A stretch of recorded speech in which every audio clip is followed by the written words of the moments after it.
Olá pessoal, estou aqui com vocês para mais uma das nossas aulas de física e hoje a gente vai falar sobre a refração da luz.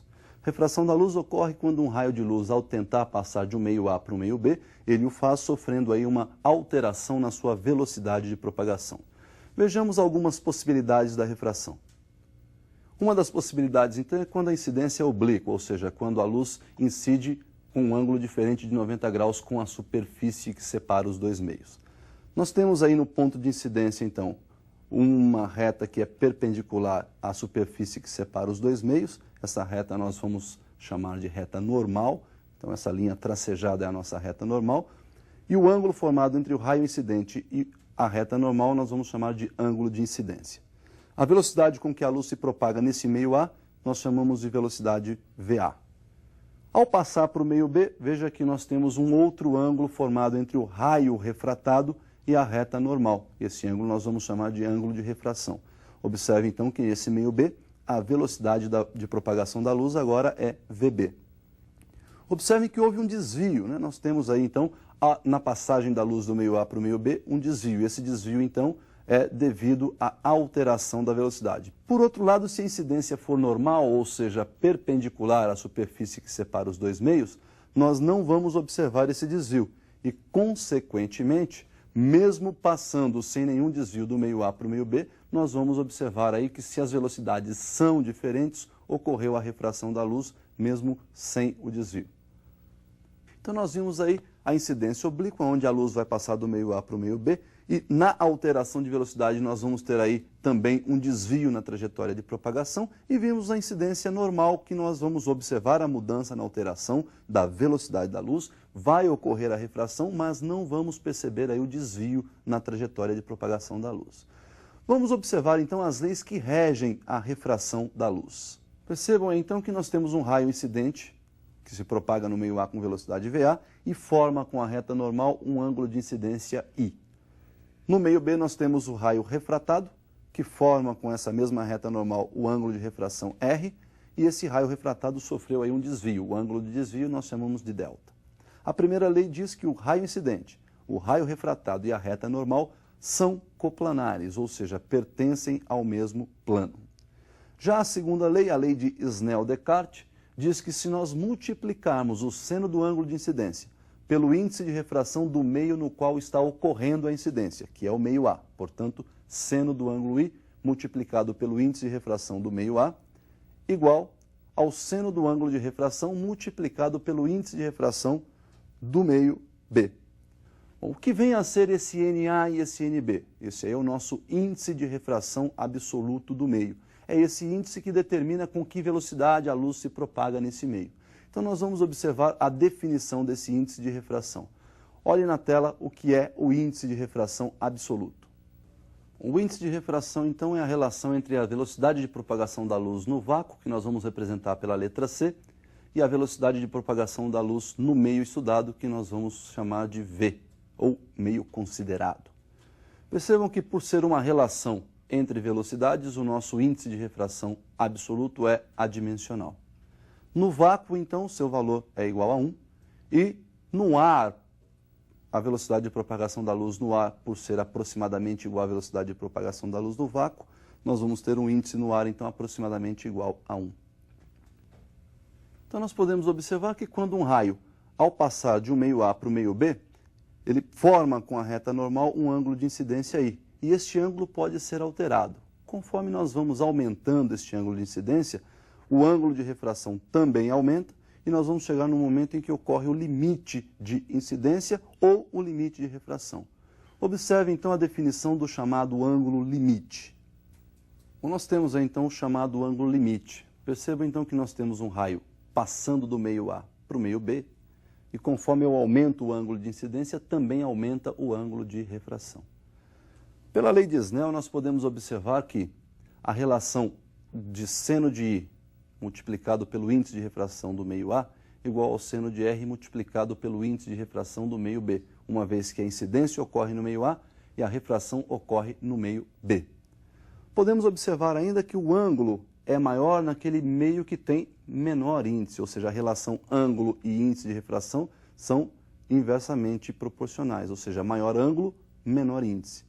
Então veja o seguinte, quando nós pegamos este ângulo de incidência e começamos a aumentá-lo, né, a refração também vai aumentando, até que o nosso ângulo de incidência, por exemplo, atinja aí 90 graus, até que o nosso raio incidente seja praticamente paralelo à superfície que separa os dois meios. Quando isso acontece, nós atingimos o limite. Nesse caso, o ângulo limite é o chamado ângulo de refração, que nós vamos adotar aí como sendo L, L de limite. Então, o nosso ângulo R passou a ser L.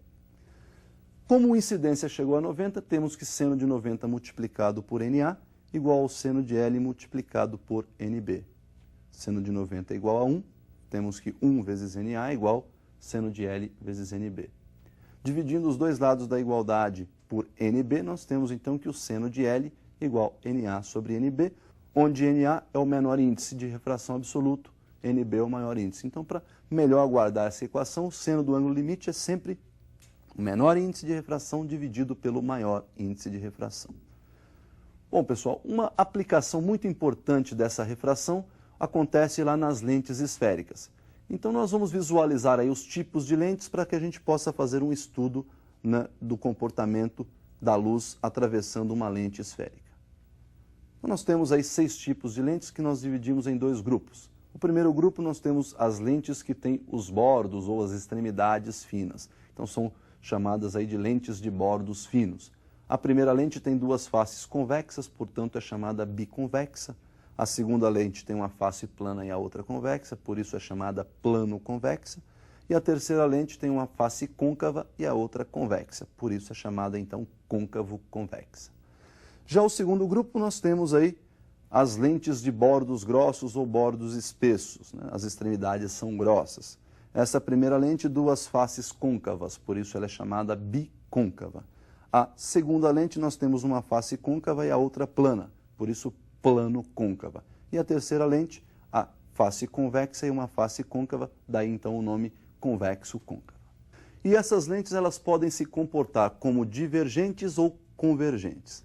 Vejamos então qual é a relação entre a lente convergente e a lente divergente. Vamos diferenciar esses 2 tipos de lentes.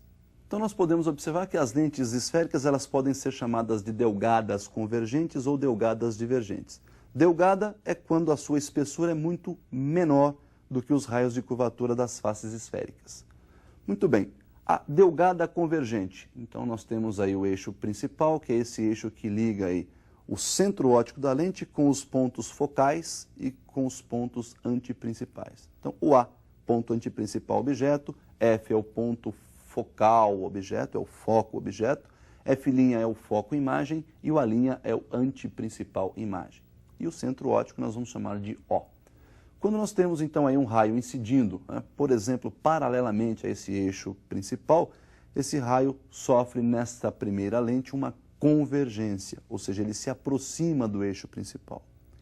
Quando a lente é divergente, o mesmo raio se aproximando então da lente, ele vai sofrer uma divergência, ele vai se afastar do eixo principal. Observe que na lente divergente nós temos aí uma troca no posicionamento dos pontos focais e nos pontos antiprincipais. Então, o antiprincipal objeto e o foco objeto estão do lado então onde a luz sofre a refração. E o antiprincipal imagem e o foco imagem estão do lado onde a luz está sendo incidida aí, onde a luz incide nessa lente. Qualquer uma daquelas lentes que nós vimos no grupo anterior, né, pode se comportar como lente convergente ou como lente divergente.